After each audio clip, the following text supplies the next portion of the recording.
అందరు దాపరం వేరే కదా నీ ఇంట్లో. బావా బామర్దులు చిచి మరదలు చెప్పుర్రి.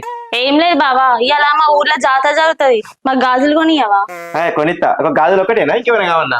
మాకు పేలాలు చిలుకలు అన్ని కొని, బొట్టు పిల్లలు గాజులు.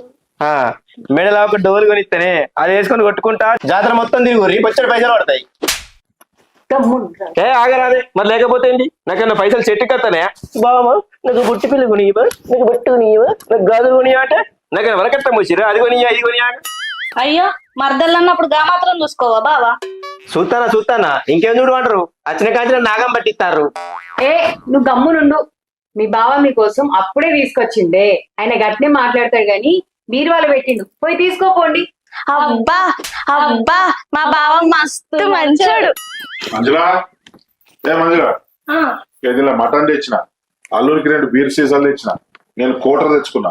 బాబు అయ్యా నీకు నరసయ్య గౌడ్కు కళ్ళు చెప్పిన, ఈ పిజ్జా కల్లాగానే మేము వయసు వాళ్ళం మంద తాగాలి కానీ. అల్లుడు చెప్పరాడు, నువ్వు ఈయన చూస్తున్నావు. ఉడుకుడుకు మటను సకినాలు ఇరుసుకొని దానిలో నాకుంటా తింటా ఉంటే అంత మంచిగుంటది. ఓ బావా తాగి మరి పండుకునేవు, పతంగులు ఎగిరేయాలి పొద్దుగాల. ఎగిరేద్దాం, తప్పకుండా ఎగిరేద్దాం, పతంగులు ఎగిరేద్దాం, మొత్తం అంగడంగడి చేద్దాం, మొత్తం ఆగిలి పొక్కిలు చేద్దాం రేపు. అయితే మరి బావా శివరాత్రికి 2 రోజుల ముందేరా. ఎందుకు లావణ్యా? అయ్యో మాయలే మర్చిపోయినావా, భూదేవాలు దులుపుతారు మరి.